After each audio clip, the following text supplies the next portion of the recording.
to another episode of Action Movies for Dummies, where we go over the movies so you don't have to. I am your host, MJ, and the man with the info, Shakes. Hello, party people! How y'all doing today?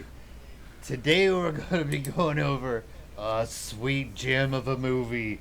It's called Hard Target, with Jean-Claude Van Damme. Came out in 1993. I'm just going to throw this out there before we go any further. I am not a damn fan. Never have been a damn fan. Yet I chose this movie, so here we go.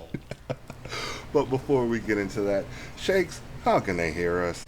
They can listen to us on YouTube, iHeart, Apple, Amazon, Deezer, Spotify, Podcast Addict, and if you want to check us out on Facebook and now TikTok. Oh yeah, we're brain rotting you.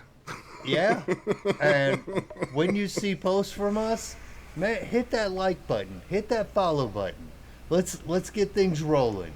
Absolutely. All right, Hard Target. Talk to us, man. Woo! All right, like I said, it came out in 1993. Director was John Woo, who also had assistance from Sam Raimi, which I think is super cool. Right. Because John Woo, his English apparently is not that great, but everybody thought back in the day that his action was incredible. We have gone over a couple of John Woo movies recently, and I was a huge fan back in the day, and now I kind of shake my head a little bit. And I think we had this small discussion of we should start another show of where we review directors. Right. And see if their movies still hold up. And I still kind of want to do that idea. We're going to start with John Woo. I'm gonna tell you that right now. Wow. The cast. We have Jean-Claude Van Damme himself. We have Lance Henriksen, Yancey Butler, Arnold Vosloo, who everyone will remember as the human version of the Mummy in like the first 2 or 3 Mummy movies. Right. The bald-headed guy spins in the sand and stuff. Yeah, cool. He also played in Darkman 2 and 3. He did not play in the first. He didn't land the first one. That was Liam Neeson. And, oh wow. Then we have Wilford Brimley. Oh, Wilford Brimley, everyone. I can sum up his career in one word: diabetes. You can tell he's done I don't know how many movies and done good in them. But we all know him from diabetes. Or the friggin' oatmeal commercials. Oh yeah, that one too. But I do want to give a shout out to a lot of actors that were in this movie, which would be doves and pigeons. Holy crap! Does John Woo loves some doves and pigeons? And it always leads to like the next step. Yes. Anytime they have a pigeon in the scene, it's like it's directing them to another spot in the movie. It's so interesting how John Woo does that. And this isn't the only movie. I actually read up on a thing where he has to have like a dove in like every movie he does. Alright, so this movie took $19.5 million to make. Whoa. And it ended up dragging in, just in theaters, $74.2 million. It was a hit. It was a hit. You know, and we're about to get into it, but these 90s movies, man, every single one is damn near the same. Oh, what, bad? Is that where you're going? Bad? It's the actor of that time who was like Jean-Claude Van Damme, Steven Seagal, Sly. They're all tight jeans. They're all kicking ass, and then eventually they're all shirtless. Well, in this movie, Jean-Claude gives you a little bit of a treat because he has this like shoulder-length mullet with a Jerry curl. Yes! Long hair Van Damme is insane to me. I don't think I've ever seen long hair Van Damme. I don't think anyone should ever see long-haired Van Damme.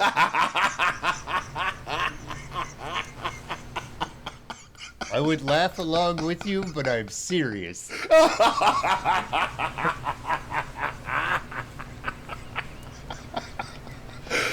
And yes, his hair is real. Oh, get the hell out of here. It is. He's not wearing a wig. Come on. The reason, and this is just a fun fact that I found, the reason that they gelled his hair instead of just letting him have his hair is because the movie takes place in New Orleans. Yes. And the humidity is so high, they knew that it would hold its moisture.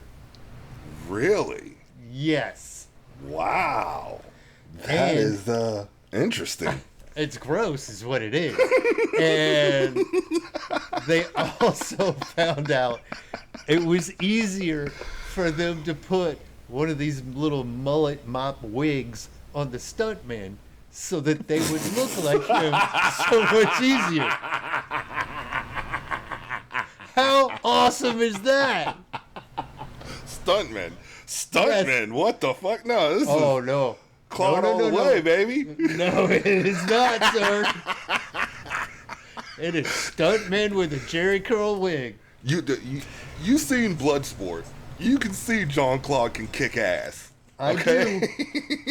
But he didn't do so much in this one. I got one more fun fact. Okay. The original cut was over 2 hours long. And it mostly focused on the villains in this movie. Jean-Claude was so pissed, he hired his own personal editor. They locked themselves in a room for 2 days and recut the film just so they could show more close-ups of Jean-Claude's muscles. Yes! Yes! Yes! What a douche. Okay, now we have talked the movie up, brother. Are you ready to dive in? I am ready, bro. Let's maybe. I don't know. I don't really want to dive in, but this movie goes ahead. off the rails very quickly. Wow, does it ever? All right. Movie opens up to a rainy Bourbon Street, and it's a first-person view of a person checking doors to see if they open, and they don't. We then see a metal arrow come flying and pin in the wall right next to the man, grazing his cheek. We then see a silhouette of a group of men on bikes and in cars. We then see another arrow come flying towards the man, and that arrow transitions into the title of the movie. And that is a 90s thing for sure. Hey, they're not screwing up the opening credits. I love it. They're actually giving you information in the opening credits. I'm a fan. Absolutely. But one of the things that I've noticed from these 90 movies is the little snippet that they show in the beginning always transitions into the title screen. So it'll like explode it into the title screen or throw the title screen at you. Or in this case, transition it from a metal arrow. Oh, yeah. You work with what you got. The man takes off running, and a man gives an order for the men to chase him that's on bikes. The man who gives the order and a man sitting in a car exchange a look.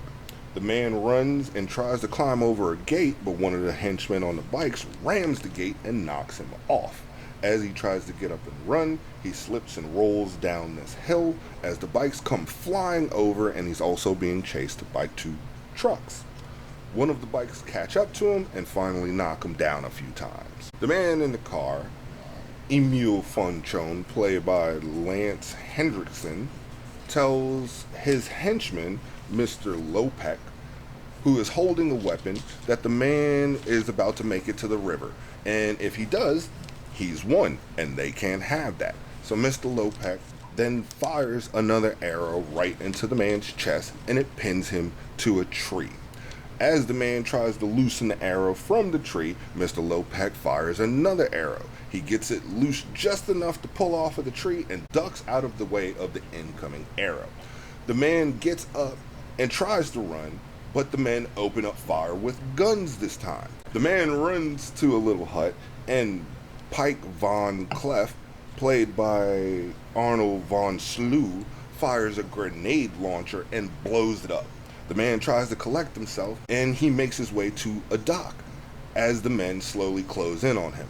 Mr. Lopek then hits him in the back with another arrow, knocking him down. He gets himself up and he sees the boat, but Von Clef is coming up behind him slowly.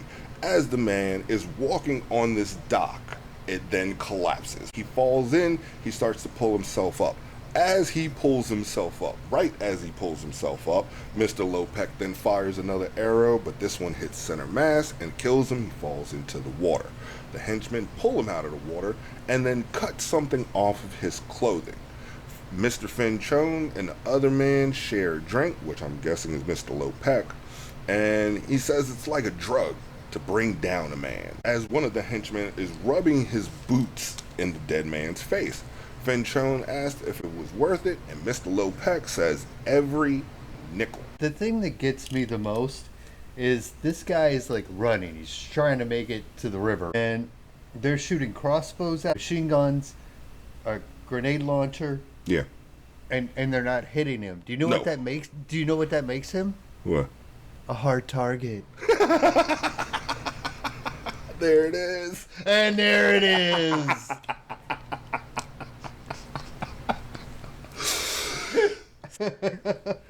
Scene jumps to Natasha Nat Binder, and she's driving. She passes by a house, then backs up, parks, and gets out. She rings the doorbell, and an old lady answers the door. She introduces herself and explains that she's Mr. Binder's daughter. The lady lets her in and tells her that he's moved away. She asks for more information, but the lady doesn't have any. She says he left a box, and she gives it to her, and it's full of pictures. Scene then cuts to Nat meeting different people in the street, trying to track down her dad. She then finds out at one point he was homeless. Scene cuts to a diner where we see a very long-haired, curly-haired Chase Beatrix, Jean-Claude Van Damme, and he's eating and flirting with the nurse. Nat comes into the diner, and Chance sees her as she comes up to the register to make change so she can make a call on the payphone. Chance goes to leave, but sees men plotting on Nat.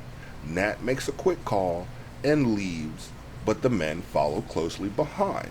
As she gets to her car, 4 men surround her and try to mug her. Nat tries to fight back, but one of them slaps the dog shit out of her, and she does this dramatic spin and squeal fall. Oh my goodness. It's so over the top. It really is. Then the action begins because Chance Cool then appears and asks if they're having fun. I will say he struggles delivering lines in this entire movie because he tries to put on this Louisiana accent. It's hilarious. Yeah, it's not working. I don't know why they chose New Orleans for this. The men try to play tough as he walks over and helps Nat into her car. One of the men pulls out a knife. Chance Cool then tells him to take his poke stick and his boyfriend and to find a bus to catch. I said poke stick. No, he actually said pig stick. Oh, did he? Yeah. Oh, shit. With his accent, it was hard to tell. I knew I should have thrown on the subtitles. Jean-Claude Van Damme. Now, we've already gone over the Jerry Cole Afro Sheen mullet. Yeah. He's also wearing a trench coat. He has like a 8 o'clock shadow. It's not a 5 o'clock shadow. No. He's just got stubble all over his face. And he's wearing 1 gold earring. Yeah. He's cool. He's Chance Cool, man. Okay. You say so. Well, here's the coolness here. Because Chance Cool then pulls his coat back like he's an old cowboy reaching for his gun. He then unleashes roundhouse kicks to these men. He doesn't pull out a gun. He starts kicking the shit out of all these men. One of the men try to run across the car, but Chance trips him, and he lands on the hood of the car. Another man comes around the car with a bottle trying to attack Chance, but he uses the foot of the guy he just tripped to kick that man back. He then takes the bottle and bashes it over the man's head. He then spins him around and runs his head into a horse hitch. One guy tries to fight back with kicks, but the kickmaster Chance sweeps his legs from underneath him and he gives up. Another guy swings the knife once again, but Chance ducks underneath and counters him with the first actual punch of the movie, and that lands to the gut. Nat is in shock as she watches everything. The man rushes Chance again with the knife, but Chance of course counters. He spins out of the way, avoiding the knife, and then lands a kick to the back of the man's head, running him into the diner's window. A man tries to come at Chance with a pipe, but Chance catches the arm with the pipe, elbows the man in the ribs, and then snaps his fucking arm, and then punches him in the face to end the fight. Nat is in shock as Chance tries to charm her and gives her her purse back, and Chance cool walks away extra fucking cool. And they don't say it, they don't depict it, but this woman just fell head over heels for him. I have a few points I would like to make at this juncture. The floor is open.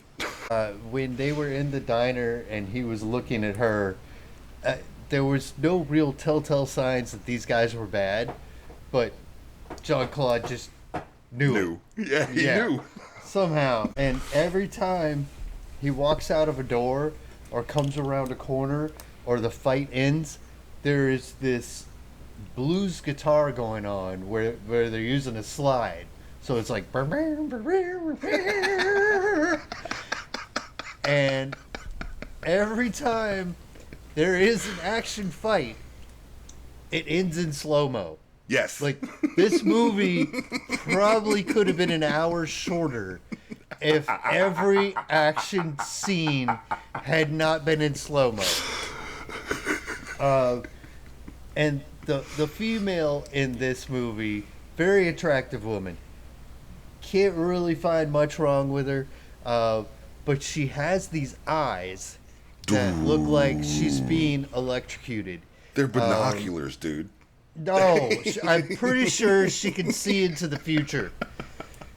I find large eyes on a female attractive, right? But it looks like she's in constant fear, except her eyebrows don't go up.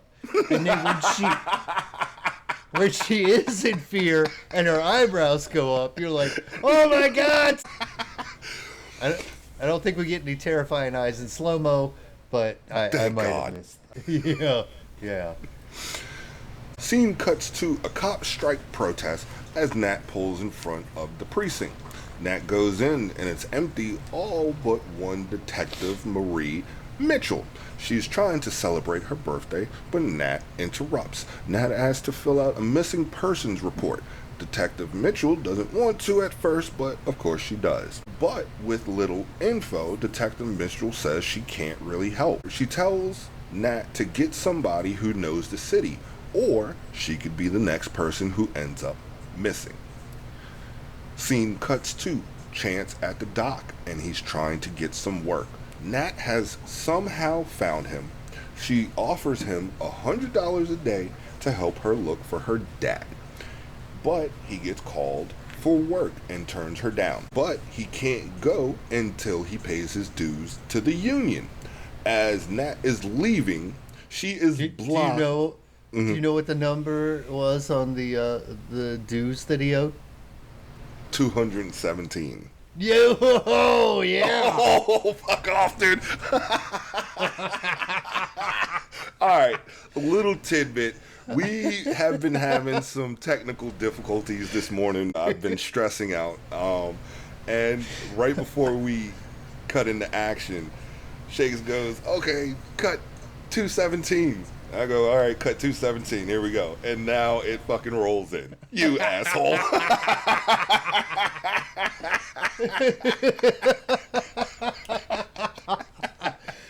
Nat is leaving, she is blocked by men moving barrels. Once they move, Chance Cool is standing on the side, standing calling him extra that. cool. What? He is Chance Cool. He was. No, I'm pretty sure it's Chance Boudreaux.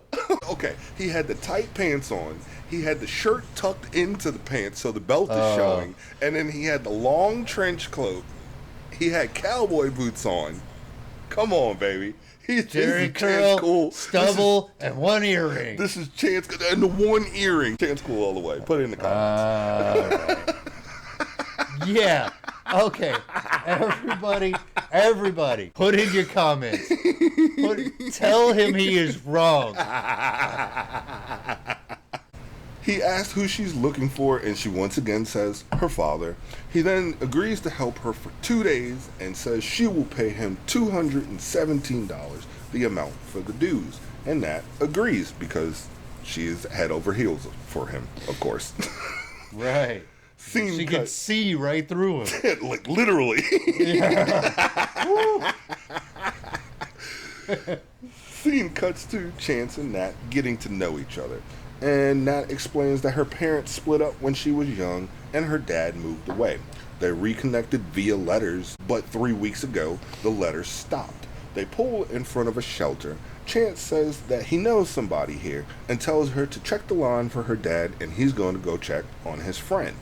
Chance meets up with Elijah. They talk until Nat shows up. He then says he has something to show her. He has found some of her dad's things. Nat then finds some of the flyers her dad has been handing out for money. And then all of her father's stuff is in a shopping cart. Yeah, and it's all this is breaking her heart very slowly. Scene cuts to the office that prints the flyers, and Chance and Nat show up to question the man. The man is clearly shaken when he hears Nat's dad's name. He tries to lie and says, "I never heard of him." As they question him, we hear a voice. The man turns around and it's Von Cleef. Von Cleef and Chance lock eyes, but Chance says, we were just leaving. As they leave, Nat tries to go back, but Chance stops her and tells her we have to work smarter if we're going to find your dad. As they get to her car, a man with a badge tells her that they have found her father's body. And the scene jumps to Detective Mitchell informing Nat that they have positively ID'd her dad and that he's died in a fire. The only way that they could ID him was from his dental records. Okay, so when the bad guy shows up, he like comes around the corner and they do this background sound of thunder and then a rattlesnake. So it's like, and I'm like, oh, he must be a bad guy. Scene cuts to the flyer man asleep in his apartment. The light cuts on and Von Cleef is standing over him. He punches him in the stomach and says, "Wakey, wakey, you fat fuck." He then throws him into the wall. I thought that was hilarious. Wakey, wakey. Fanchone then walks around the corner. Von Cleef then holds a pair of scissors to the bottom of the flyer man's ear. Fanchone says, "You forgot to tell them that Chance and Nat were looking for one of their volunteers." Von Cleef then cuts off the bottom of his ear and then kicks him in the ass, and he runs into the wall. Franchone then grabs the back of the man, swings him around, and then throws him into his desk. And then he puts his foot in his chest, karate style. He demands the real name of the man that they hunted.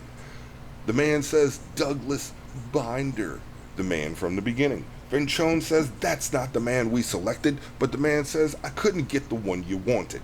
Fanchone is not happy because now people are asking questions. He says they have another client. He shows them money. He punches the shit out of him. He tells him that next time you better deliver the one we want. Yeah. Scene cuts to Chance and Nat talking in a bar, and Nat is grieving. And Van Damme is struggling to deliver his lines. End scene. I didn't need to put that in there, but I did. No, You should have. Because every other part of the movie, there's so much noise going around, it could kind of cover up his shit acting. He really doesn't talk that much. No. He really doesn't talk that much. Like, there was some dialogue earlier where he's getting to know Nat, and he's like, "What's your name?" And she's like, Nat, you're named after a bug? And like I said, anytime he's delivering lines, most of the time it's in this area with sound. But Yes. this bar is so isolated that it's just like them talking. Right. And No. you can see how much he's struggling Yes. to deliver these lines. It's so good. It's so good. No, it's not. No, it is not, sir. Scene cuts to Finchone going over Chance's military file because, of course, he has one. Of course, he was in the military. We find out that he was a badass soldier and that after he left the military, he started working on the sea.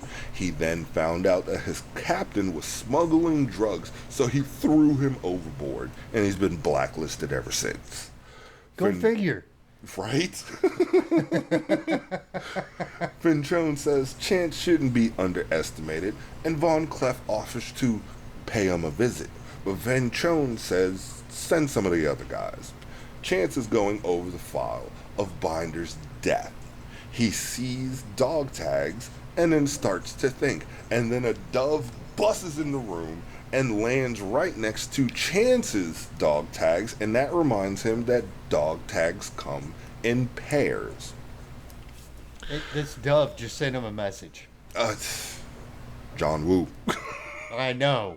Scene jumps to Chance checking out the crime scene of Binder. He's digging through some ash and he finds Binder's other dog tag with a hole in it. A lasso then wraps around his neck and another henchman starts beating him with a bat so hard that he knocks Chance and the henchman that's holding the lasso over. The man with the lasso puts his feet on Chance's shoulders to tighten the lasso around his neck. Chance tries to kick back, but he's being choked and the other henchman pops him in the knee with this bat. He then stands over Chance, so Chance takes his chance to punch him in the nuts. He then rolls over and kicks the henchman holding the lasso in the face, but the henchman with the bat hits him across the back, knocking him down. They warn him to get himself and Nat out of town and kick him in the face. Do you remember what they said about the girl? No. Tell that bitch girlfriend of yours to point her titties north and step on the gas. I see why I didn't remember that now. Oh, yeah. No, I got your back. Don't worry about it. You didn't want it to be on the episode, but I'm here to make sure it is. God damn it. I gotta set a criteria for these things.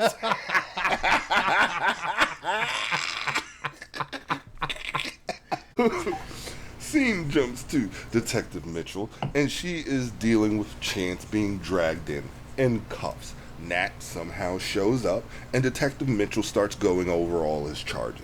Mitchell says, "What are you doing at the crime scene anyway?" And Chance starts to explain that he's found some clues, and Mitchell says that she will look a little deeper. Scene jumps between Finchone playing the piano in this big-ass house and the flyer man interviewing Elijah, lowering him into this trap. Von Okay, Cleef- hold on. Mhm. Wait, real quick. Now, don't think of him as like playing Mozart or something. This dude is like rage playing piano. Yeah, he is. Von Cleef is closing the deal with the newest client. They lay down what they do. A client comes in, picks a homeless person to hunt down and kill, and they pay Finchone. That is a fucked up business model. But What? The rich hunting the homeless? Yeah. You think that's what is that frowned upon? Oh, very much so, I would say. I would say. What the hell? Personal man? opinion. Scene jumps to Chance going to a massage parlor, but he's not looking for a rub down. The flyer man is getting rubbed down, and we see the woman's hands change to Chance's hands. He keeps him pinned down and starts asking questions. The flyer man then gives up Von Cleef's name. Chance tells him to tell Von Cleef that he will figure out who killed Binder. Scene jumps to Detective Mitchell, and she's trying to get the coroner to look over Binder's body again, but the doctor seems reluctant.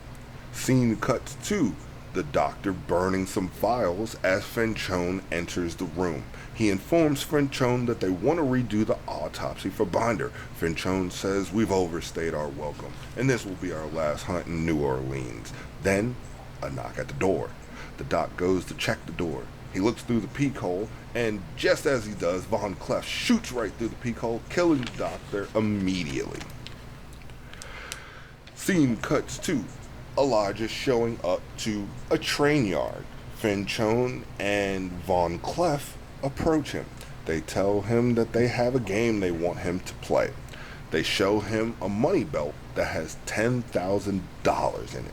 They tell him that he has to make it 10 miles through the city to the river.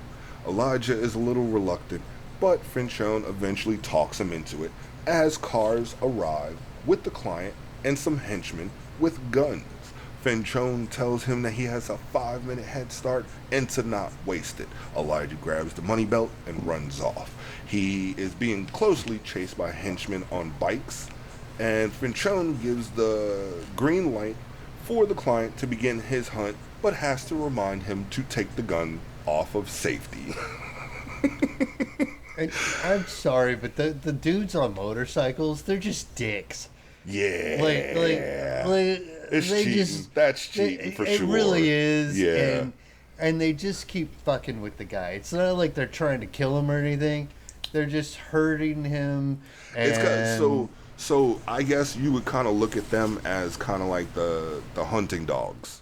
Yeah, it's a border collie. Yeah, they're just hurting him. The client then begins hunting Elijah in this cemetery. The henchmen on bikes knock him down and start to circle around him as the client tries to land a shot, but he misses. He fires again and hits Elijah in the side. Finchone comes up and says, finish him off, but the client doesn't have the guts to. Elijah works up the strength to get up and run off, and Finchone sends the client after him. As he's searching, Elijah pops out and clotheslines the client, knocking him down. He then takes his gun and kills him. He sees Clef and Finchone coming around the corner. He fires but runs out of ammo. Von Clef fires back, but Elijah runs off. Finchone finds the client and puts another bullet in him, gets rid of the body, and tells Von Clef to set the dogs on Elijah. Elijah makes his way to the street where he's begging people in a car, but they just speed off. He's begging other people for help, but they just see a homeless man. The kill squad finds Elijah, and he screams for someone to help, but no one will. He then stands in the middle of a very busy, very crowded Bourbon Street, sticks his arms out crucifix style, and they gun him down in the middle of Bourbon Street. Okay, so as he runs into Bourbon Street, this one part, I'm sorry everyone, but I laughed hard at this. This homeless guy comes running out into Bourbon Street and he's like, help me, help me, while these people are getting ready to kill him. And this one guy yells, get a job! He's clearly bleeding. And he's yelling for help. Von Clef walks up to Elijah, cuts the money belt off of him, and the scene cuts to the police and Chance around Elijah's body. Scene jumps to the flyer man running out of his building with 2 bags. He's trying to get the hell out of Dodge, but he can sense something is off. As he gets into his car, Von Clef busts out his window with a shotgun and then points that same shotgun directly at his head. They have small talk, but Von Clef just blows his head off. And when he fires this shotgun, it literally blows every window in the car out. You know what else it blew out? The cigar that was in his mouth.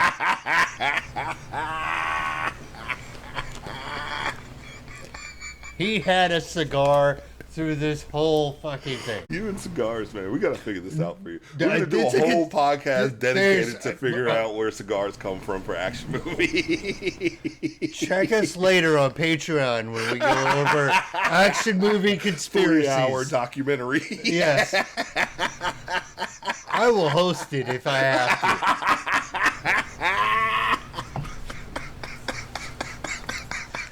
to. Chance and the others pull up to his dead body. Nat steps out of the car right as Detective Mitchell sees Von Cleef approaching with his shotgun. She hops out of the car and shoves Nat to the ground, goes to pull her gun, but before she can get a shot off, Van Cleef blasts her with the shotgun. As Chance watches, she drops, but lets off a few shots as another henchman starts to rush her. Von Cleef is firing at Chance, but of course misses. Detective Mitchell kills the henchman and reloads as Von Cleef is still firing away with this shotgun. And he is, I don't know how many rounds he had in the shotgun, but it was way more than 8. Because he was unloading. Yeah, this was not like a John Wick moment where they No. count the actual shots that can actually come from a gun. More henchmen speed up in a truck, and Detective Mitchell tries to fight back, but gets shot as Nat watches in shock. Chance catches her before she falls and catches her gun, and then begins firing back at the henchman, killing him with 1 bullet. He then wings Von Cleef. Von Cleef jumps into this truck and tries to get away, as Chance tends to Detective Mitchell. He actually just pulls the ammo off her. He does not check on her at all. Chance action movie dives out of cover onto the trunk of this car and begins firing. A henchman in the truck fires back, but Chance hits the driver. There's 4 people in this truck, including Von Cleef in the back seat. He is laying on the trunk of this car, and he shoots past the passenger and hits the driver.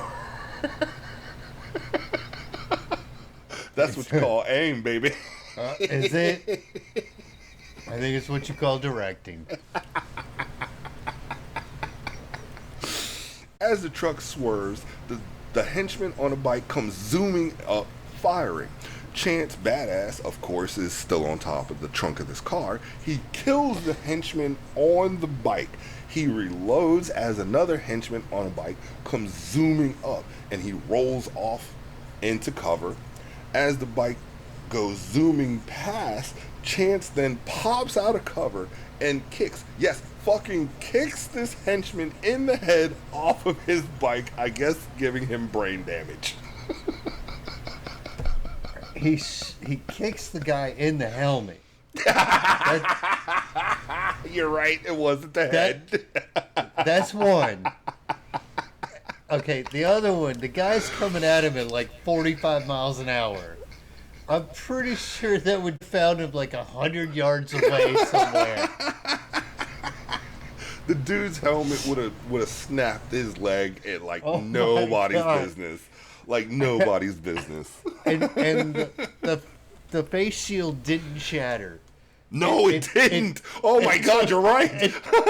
Like everything about this is It's wrong. There's like nothing no. correct. I mean, and you know, I love an action movie, and I'm willing to go. Like that's unbelievable. But if it was believable, why would you watch it? Because that Right. just means it's your own shitty life. Boring, yeah. So yeah, so I'm all about watching some unbelievable stuff. Right. This was this right here, This was gold, baby.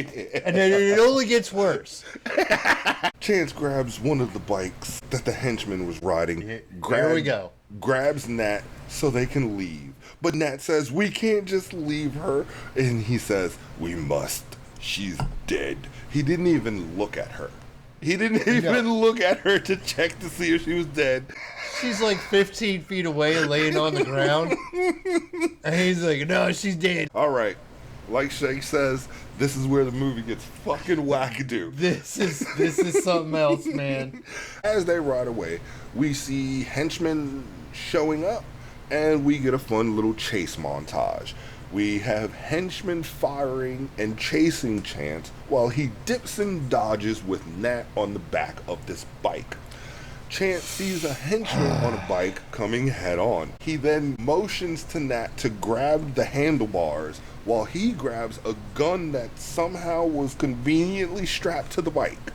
He then stands up, blocking Nat's view, and trades shots with this henchman, damn near killing people that are just standing there working. He finally hits him enough because he doesn't penetrate his body at all. You see the bullets ricocheting off of the helmet, the leather jacket he's wearing, and the shield of the bike. He hits him enough with these bullets to knock him over. He then takes control of the bike from Nat as the henchman bike explodes right in front of him.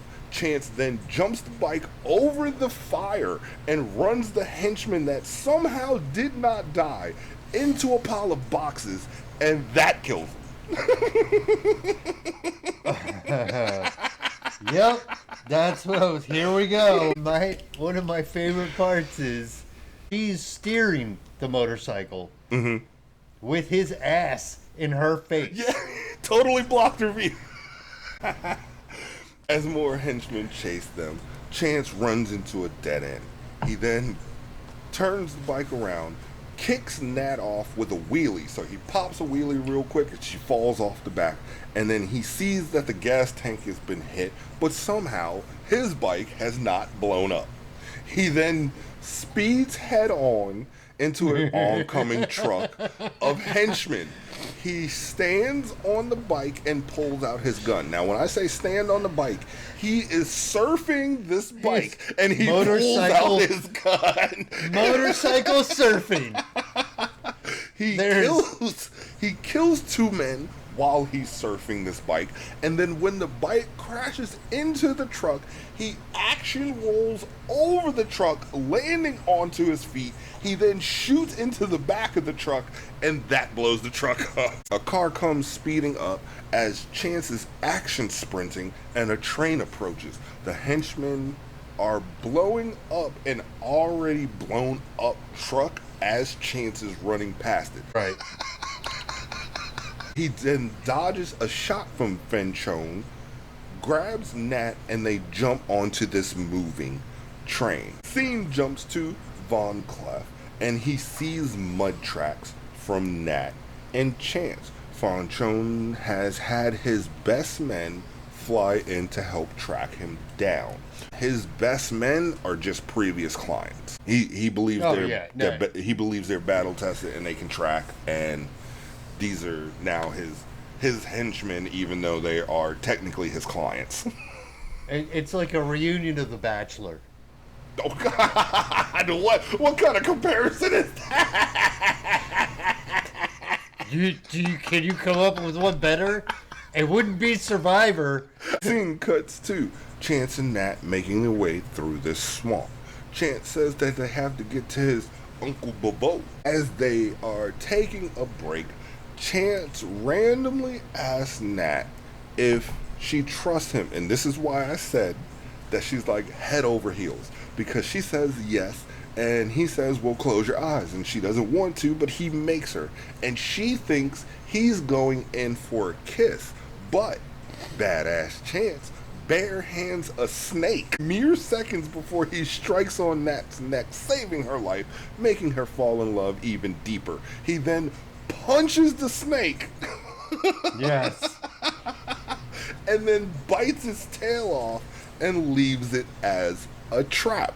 The scene jumps to... Wait. The one thing that I did like that he did throughout this whole movie was say, close your eyes.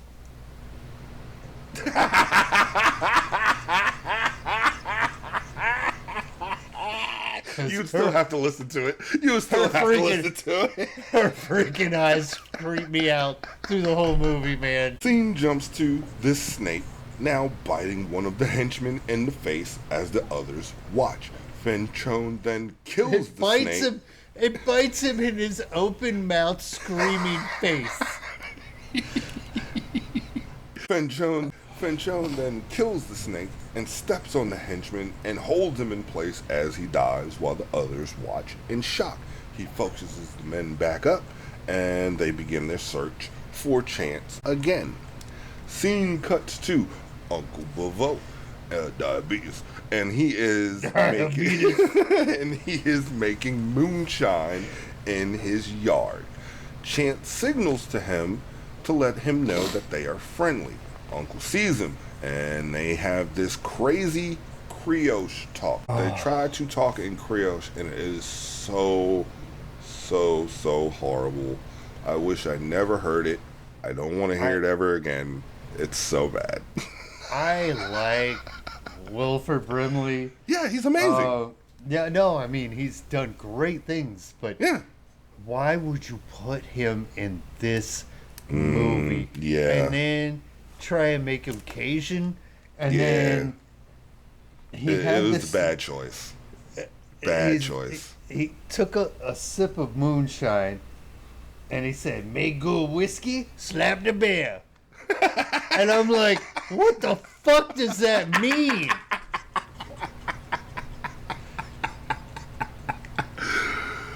He then patches Chance up and gives him his old silver shotgun. Nat stays with Uncle as Chance goes. The kill squad arrives at Uncle's house, and one of the henchmen kick open the door and just begin unloading in the empty house. Uncle and Nat watch from afar. Uncle then fires an arrow at Fenchone that he dodges, but it lands right into his moonshine setup, setting a couple of his men on fire. And this fire then lights a fuse to some dynamite that is rigged to the house. Place goes up like a meth lab. It does. I mean, everything he owns is gone. Uncle and Nat ride off on horses. Henchmen try to shoot them and chase them, but they miss and get away. Fenchone tells him that Chance is the real target, so he sends his men back on the search. Von Clef and Fenchone start to fight over a plan, but Von Clef follows orders and begins his search from a chopper. Von Clef and henchmen are in this chopper and they find Chance on his horse. They begin firing grenades and bullets at him, but of course they're missing. You know why? Why? Because he's a hard target. Get the fuck out of here.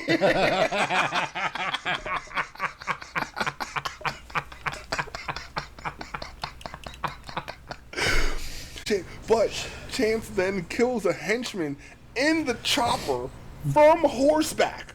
Yes. He shoots the man and he falls out of the chopper. It's so 90s, man. This is such a 90s movie. Von Clef then fires a grenade, knocking Chance off of his horse. Chance grabs his shotgun and runs off. Scene jumps to the kill squad, chasing Chance through some type of factory yard, shooting and, of course, missing. The whole kill squad pulls up and starts arming themselves with much bigger guns. As the kill squad approaches, two henchmen are looking for Chance in the factory. He's tucked away loading his shotgun. One of the henchmen, here goes your pigeons, is getting pissed because some birds are shitting on him. So he then begins to shoot them. Chance is then standing in front of him, extra cool style. He then kicks this can that somehow still has gasoline in it, and then shoots it and blows the man up. Don't fuck with my birds. And then while this man is burning in front of him, covered in bird shit, he then re-racks the shotgun one hand, extra cool style. It is the most over-the-top thing ever. Yes. Now that you point out that he went and got his own editing team and locked them in a room for 2 hours and made them show more of him. 2 days. 2 days. 2 days. Oh my God. They had to deal with 2 days of this shit. Oh my God. Now that I know that, you can totally tell that they shoved more Van Damme in here because there's no addition to the movie with this shit. No. It serves no purpose. None. It's just to make him look cooler. And you get a close up on his muscles as he's doing it. Yes. Yeah. That's all it was. Scene jumps to Uncle and Nat, and he's telling her that I think you should go get the sheriff and I go back. But she goes after Chance instead. Scene jumps to the kill squad, and Fenchone is trying to convince his men that they can kill Chance by numbers alone. The squad then enters the factory and sees Chance and begins firing, but Chance dives for cover. Chance kills a henchman and runs deeper into the factory, and the rest of the kill squad start to follow into a room of abandoned floats, and they continue their search. The kill squad. This warehouse is a Mardi Gras parade cemetery, pretty much. Right. It's all the parade floats from years previous. I thought they were ride attractions when I first seen it. The kill squad hears this whistling, and Von Clef doesn't like the feel of anything, and he says, man, we can bail and we can be out of here in less than 2 hours. But Fenchone wants to kill Chance. Then a float drops from the ceiling with Chance riding it, and his shotgun starts going off, and he starts setting fire to these floats with his shotgun blast. He's blowing them up. I'm pretty sure that those floats are not flammable. Well, it begins a fire. I understand that. I did see the movie. As Chance jumps off of this float, a henchman throws a grenade at it, blowing it up as Chance does this action flip away. Scene cuts to Uncle arriving at the factory with Nat. A henchman tries to creep up behind Chance, but he kicks him in the head, then gun butts him, uses a mirror to see others coming, knocks him out, and grabs his gun. Then, with the gun upside down, he then kills the henchman coming up, and before his body can hit the ground, Kickmaster Chance then roundhouses the cigar out of his mouth. If you didn't bring it up, I was going to. He kicked the cigar. What is with the cigars, man? Unc and Nat then come up with a plan to help Chance. A henchman sees them and starts firing, but Uncle shoves Nat to cover while taking cover himself. The henchman runs out of ammo and tries to reload, but Uncle shoots him with an arrow through the float, killing him. Yes. Another henchman then begins firing at Nat. As she runs, the henchman is following close behind, shooting. She then finds a gun on a henchman. As the other henchman finds her, she pretends to give up, but then shoots him in the balls like 7 times. Oh, Uncle snatches the gun and says, look at what you done did here, and tells her, you no kill nobody, Uncle take care of all these bad men. Creole accent did nothing for him in this movie, dude. Oh no! This is so bad. No. Scene cuts to Chance now Tarzan swinging from this rope, shooting and killing henchmen. One of the henchmen fires the metal arrow, but Chance dodges it, and Uncle kills the henchman. Another henchman is firing and hits Uncle just as Nat comes around the corner and tosses Chance a second gun. So then he dual kills the henchman and once again roundhouse kicks the man in the face twice before his body can drop. And then when his body does hit the ground, he shoots him some more. It's just... Chance grabs some ammo off of one of the henchmen and checks on Uncle. More henchmen begin firing at Chance, but he ducks into cover. He finds this crate. He puts his back to it. He's pushing the crate backwards. He kills a man as he's pushing this crate backwards. Frenchone gets a shot off but misses and hits a barrel that doesn't explode but shoots straight up into the air. Scene. What? Yeah, Chance then kills a henchman trying to come downstairs. Von Clef then starts firing at Chance, but he ducks in the cover. They fire at each other. This scene was awesome. They fire at each other until they go into cover on opposite sides of the same wall. They're back to back on the same wall. They're reloading and talking shit to each other. This is so cool. Such a good shot. Bruh. Stop saying that. You know it's not. They both taunt each other for a bit while reloading. They then push off of the same wall and begin firing at each other, but forcing each other back into cover. Chance kills some henchmen that try to creep up behind him and turns the fight back to Von Clef. Chance kicks a henchman and shoots him in the balls as Von Clef throws a grenade. Badass Chance then action jumps out of the window before it can go off. He then action slides underneath Von Clef and shoots him in the balls and kills him. As Von Clef is falling over, Chance kicks up his foot and holds him up and catches a grenade that Von Clef was about to throw but didn't take the pin out. This is so bizarre. Oh, you know what that kind of reminds me of? Broken Arrow. When he slides, he slides underneath. Oh, was that a John Woo movie too? Was that a fucking John Woo movie too? I'm not gonna swear to it, but I'm pretty damn sure it was. He did the same move in two different movies.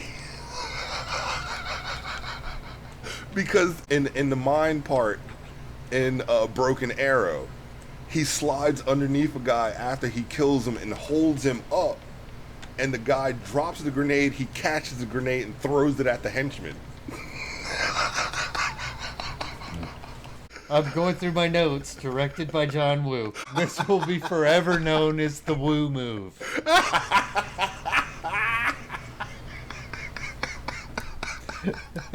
My God, the Woo move is officially stamped. Fenchone sees Von Clef and is pissed. Chance, now shirtless, is showing off his guns, and he's wrapping a grenade in his shirt. He hits a henchman in the face, kicks him in the face, and then takes his shotgun and shoots him with it. Fenchone sees Chance and takes a shot, but Chance dives out of the way. Chance returns fire from the ground, but misses and runs off. Fenchone then fires at something that explodes, knocking Chance back, but he returns fire. They start taunting each other, and Fenchone says, When you say they're taunting each other, was it like a dick throwing contest? It was a bit of a dick throwing contest there. Okay, just make All sure. right, we'll change that. They were having a dick throwing contest when Fenchone says, take your best shot, but that was a bad fucking choice, because Chance then comes flipping over a wall of fire and shoots him. It's not the first time he's jumped through fire in this movie. But Fenchone lives and runs away. Fenchone sees Uncle and Nat looking for Chance. He shoves Nat to the ground and then stabs Uncle with one of those metal arrows in the gut. He then leads Nat into the open to draw out Chance, holding a metal arrow to her throat. He thinks Chance won't shoot because he has a shotgun and it could kill her while he's trying to kill him. Chance empties the shotgun as a sign of giving up, but palms the grenade behind his back.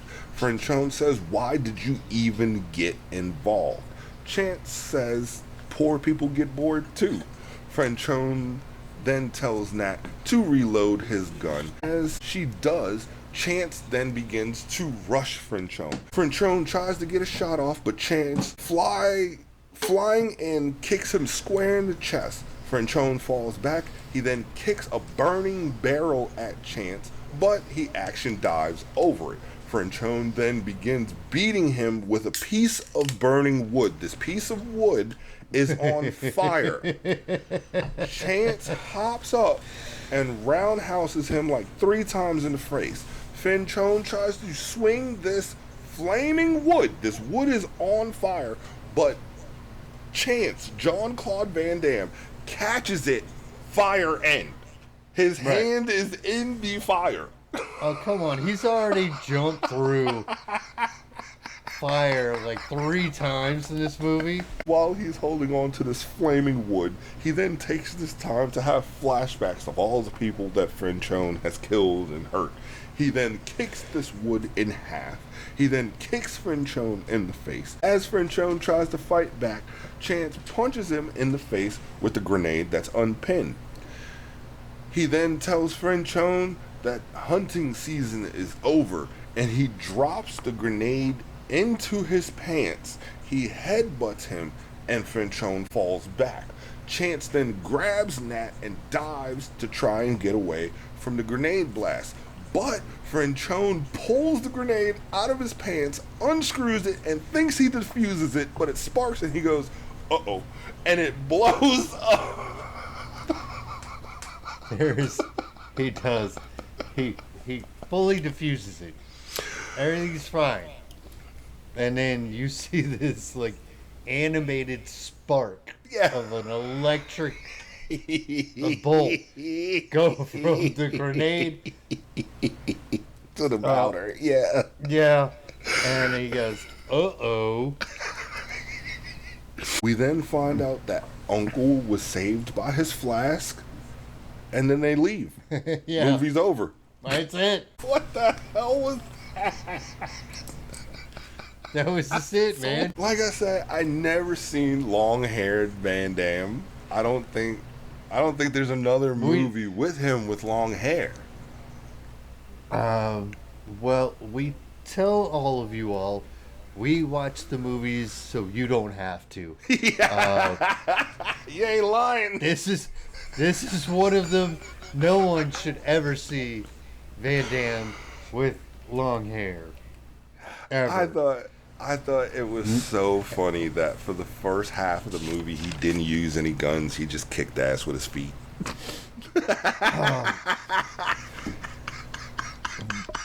He's a leg guy. I mean, he definitely. They didn't throw a punch for almost 30 minutes into the movie, like an actual punch. You know what I was thankful for? He never did the splits. Oh man, I was kind of looking for him. Oh my god! Yeah, it's a Jean-Claude. He's got to do the split, right? Well, unless you have long hair. Oh yeah, you know what? You're right. He probably put in his contract. He was like, long hair, no splits, and they were like, "This is the whole reason we hired you, bro." Right. It may come out later that he has a twin brother named Claude John. He can't do the splits, and that's who they actually hired. That is so good. Wearing a Jerry Curl wig.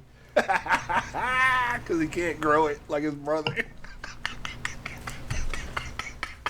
Jesus, this movie was so bad. Like I said, we're going to sit down and we're going to go over some of these directors that are held in such high regard in some areas. Because I think I said this before. The only one that really can, like, really say they held their own through time is Tarantino. Oh, absolutely. And you can go back to his very first movie that he ever directed, he ever put out, and it's still solid. Yeah. John Woo, brother, you're 0 for 2 with us, man. You're 0 for 2 with us. Doves, pigeons, and slow-mo. And then he picks pretty women that aren't quite there. Like because in Broken Arrow, the Terry. Oh yeah, she was cute. She's pretty. She's girl next door though. Yeah, exactly. Those were the girls Steven Seagal was kissing in his movie. See, Jean-Claude was trying to get there. Steven Seagal is above the Jean-Claude. We all know this. We all know this, movie-wise, rating-wise. You know what I'm saying? Hot chick-wise. Jean-Claude can't hold a candle. Okay? It's a flat even, man. and both are subpar.